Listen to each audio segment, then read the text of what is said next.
আচ্ছা ঠিক আছে, তাহলে আমরা ক্লাস রেকর্ডে যাচ্ছি। হ্যাঁ, এখানে কয়েকটা টপিকস আছে দেখেন। আমরা এসইও লিখে যদি সার্চ দিয়ে হোয়াট ইজ এসইও, বা type what is SEO, SEO কাকে বলে, সার্চ ইঞ্জিন অপটিমাইজেশন। এখন এই যে এসইও ব্যাপারটা আমরা একটু গুগলে যাই, গুগলে লিখে সার্চ দিই না, ক্রিয়েটিভ জোন আইটি, হ্যাঁ ক্রিয়েটিভ জোন আইটি সার্চ দিলাম। দেখেন এইখানে ক্রিয়েটিভ জোন আইটি সার্চ দেওয়ার পরে প্রথমে যেটা চলে এসেছে, প্রথমে যেটা এসেছে এটার উপরে কি কোনো অ্যাড আছে? কোনো স্পন্সর কোনো অ্যাড লেখা নাই। হ্যাঁ এটা গুগল তো আমার এখানে আমিনুল লেখা আছে। এই গুগলে না নতুন করে যদি ট্যাব খুলি আমার তো নাম চলে আসে, জানেন না? আপনাদের আসে না? কারোর আসে না? কি বলেন, সত্যি আসে না?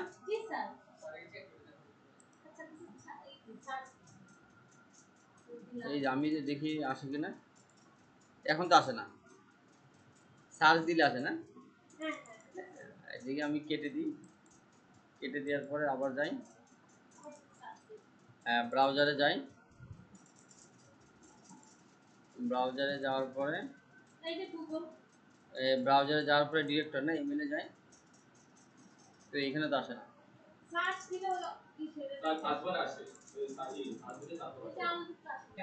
এটা আসে না, এটা হলো নতুন একটা এক্সটেনশন, ডুডল এক্সটেনশন। এই যে ডুডল এক্সটেনশন, আমিনুল শরীফ লেখা। এখানে যদি ডুডল, গুগল মাই ডুডল লিখলে এই এক্সটেনশনটা ইতে নামাবে। যেমন আমরা এই যে ক্রিয়েটিভ জোন যদি লিখি, শো প্রিভিউ,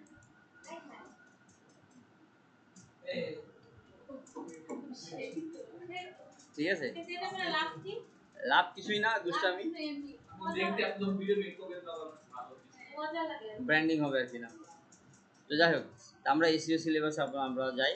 এসইও দেখেন আপনাদের যাদের মোবাইল কম্পিউটার স্ক্রিন অফ করে দিন সবাই, ঠিক আছে। আমাদের এসইও নিয়ে খুব শর্ট আলোচনা হবে, যেতে এর সময় আপনার এসইও আপনার স্লাইডার অফ করে দিন, ল্যাপটপ স্লাইড নামান, স্লাইডে নামাই দিন। দেখেন আপনাদের যে হোয়াট ইজ এসইও, আপনারা এই ক্লাসের পরে এসইওর ফ্যান হয়ে যাবেন, তার মানে তখন মাথার মধ্যে খালি ঢুকবে এসইও আপনাদের।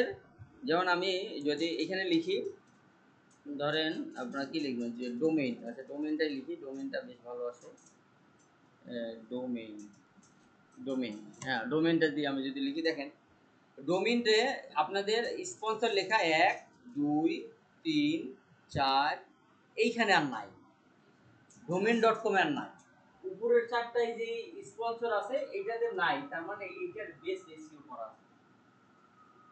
যার কারণে আপনি ধরেন এর উপরে তো টাকা দিতে দিতে আসছে, পুরো টাকা না দিলে কিন্তু এই সবার আগে থাকে। এবার এই যেভাবে এসইও করছে, এই যে ভাষাগুলো লিখছে না, এই কথাগুলোর মধ্যে perfect keyword, golden ratio keyword এখানে দেয়া আছে। এসইও না, এসইও করছে কি দেয়া আছে, কিন্তু স্পন্সর করেনি, পেইড প্রমোশন চালায়নি। হ্যাঁ, পেইড প্রমোশন টাকা খরচ করে। আর এটাকে আমরা যদি ফাইবার আপওয়ার্কে যান, এই ক্ষেত্রে আপনাকে একটা ভাষা ব্যবহার করবে মিডিয়া বাই, যে তারা এই যে এই কোম্পানি যে domain.com মিডিয়া বাই করে না, ক্লিয়ার? মিডিয়া বাই করে না মানে গুগলকে কেনে নাই, টাকা দিয়ে কেনে না, এইটাই। এবার why does a buyer do SEO, buyer SEO কেন করবে? বায়ার এসইও যদি আমরা যাই ধরেন এটা আপনার একটা চমৎকার একটা সিক্রেট ফাঁস করে দিই, দেন ফ্যান লিখে সার্চ দেন, দেখেন ফ্যান লিখে যদি সার্চ দেন, তার মানে ফ্যানের যদি ইলেকট্রনিক্স কোনো প্রোডাক্ট আপনার বাজারে নিয়ে আসেন, আপনার পেইড প্রমোশন করা লাগবে না, জাস্ট খালি ওয়েবসাইটটা সুন্দর করে এসইও করবেন। এখানে কিন্তু কেউ প্রমোশন চালাচ্ছে, তার মানে আপনার কাজ কি? আপনি শুধু এসইও করবেন ফ্রি অফ কস্ট, 1 টাকা লাগবে না, এসইও করতে টাকা লাগে না, বুঝতে পারছেন? শুধুমাত্র যিনি এসইও করবেন, আপনি যদি এসইও এক্সপার্ট হন, তাহলে আপনাকে পে করে এই এসইও কিওয়ার্ডগুলো লিখে নেবে, কিওয়ার্ড রিসার্চ বের করবে, কন্টেন্ট লিখে নেবে। এরপর দেখেন ফ্যানে যে ক্লিক, এটা আবার আপনার এই যে রিসেলার ওয়েবসাইট, তারপরে ভিশন, ওয়ালটন, একটাও কিন্তু করছে। এবার এই ফ্যান কথাটা আপনি আপনাদের বাসায় কি সার্চ দিবেন, দেখবেন হয় দারাজ না ওয়ালটন আগে পড়ে আছে। এন্ড প্রথম কয়েকটা পেজ ছাড়া, প্রথম পেজে যেহেতু আপনাদের দ্বিতীয় পেজে যাওয়ার রেশিও মাত্র 9%, সেহেতু দ্বিতীয় পেজের কথা আমরা বলি না। দ্বিতীয় পেজে দেখেন যে কোম্পানিগুলো আছে এগুলোর আপনার নাম চেনেন, ওয়ালটন প্লাজা, বিডি স্টল, এখানে ফ্যান শব্দটা ব্যবহার করছেন কোনো না কোনো জায়গায়।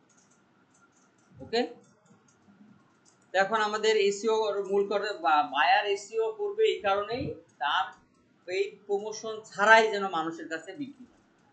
ওকে, তাহলে আপনি আজকে থেকে আপনার ছবিটা এসইও করবেন কিনা, আপনার যেই ফেসটা দিয়ে আপনি আগামী, যেমন আমি যে ছবিটা আপনারা দেখেন বিভিন্ন জায়গায় ফেসবুকে বা গুগলে যে ছবিগুলো আছে, আগামী 15 বছর, ঠিক আছে, আগামী 15 বছর আমার এই ছবি থাকবে, ছবি চিন্তা করুন। আমি এরকম না থাকলেও কাছাকাছি তো থাকবো, তাই না? 15 বছরের যে ডিস্টেন্সটা হবে, তা আমার হয়তো বা আংশিক একটু বয়স বেশি হয়ে যাবে, সেটা বোঝা যাবে।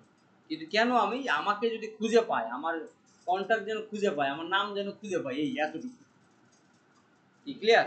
এন্ড আপনাদের প্রোফাইলও তাই, যে আপনি যদি গুগলকে যদি আপনার একটা ভিজিটিং কার্ডের রূপ দিতে না পারেন, তাহলে আপনার নিজে অন্য কোম্পানি আপনাকে খুঁজে পাবেন, হঠাৎ করে নাম ভুলে দিতে পারেন। তাহলে সার্চ ইঞ্জিন কাকে বলে? এখন আমরা যদি বলি what is search engine, search engine অনেক আপনাদের প্রথমে যে জি সুইট ম্যানেজমেন্টে শেখানো হয়েছে যে সার্চ ইঞ্জিন কাকে বলে। হোয়াট ইজ সার্চ ইঞ্জিন যদি বলেন, অনেক এক্সাম্পল আছে, যে আমরা যে গুগল, বিং, ইয়াহু, ইন্ডেক্স, তারপরে আস্ক, এগুলো সব সার্চ ইঞ্জিন। ওকে, ছবি যদি দেখতে চান, যে ছবিও দেখতে পাবেন বড় আকারে, যেহেতু এটা কোনো রেকর্ড হচ্ছে, এগুলো হলো সার্চ ইঞ্জিন। সার্চ ইঞ্জিনের পরে যেটা সার্চ বক্স, যে what is the search box, search বক্সটাও আমরা একদিন দেখিয়েছিলাম, যে গুগলের যে সার্চ বক্সটা, গুগলের এই সার্চ বক্সটা, গুগলের এই সার্চ বক্সটা দেখি আমরা যদি নিচে সাজেশনগুলো উঠিয়ে দিই, ট্যাবগুলো উঠিয়ে দিই, তাহলে পুরো পেজটা কিন্তু ক্লিন সাদা, তাই না? এখানে আপনার একটা যে ডিজাইনের হোয়াইট স্পেস ডিজাইনিং ফর্মুলাটা ব্যবহার করা হয়েছে, হোয়াইট স্পেস ডিজাইনের ফর্মুলাতে আপনার এই গুগলের সার্চ বক্সটা করা। এছাড়া গুগল ছাড়া অন্য যতগুলো সার্চ বক্স আছে, ওই উপরে অল্প একটু জায়গা আছে, নিচে পত্রিকার মতো নানান গাদা গাদা কন্টেন্ট, দেখতে ভালো লাগে না। গুগলের এটাই বেশি ভালো লাগে, বা আপনারাও একই মতবাদ দিবেন।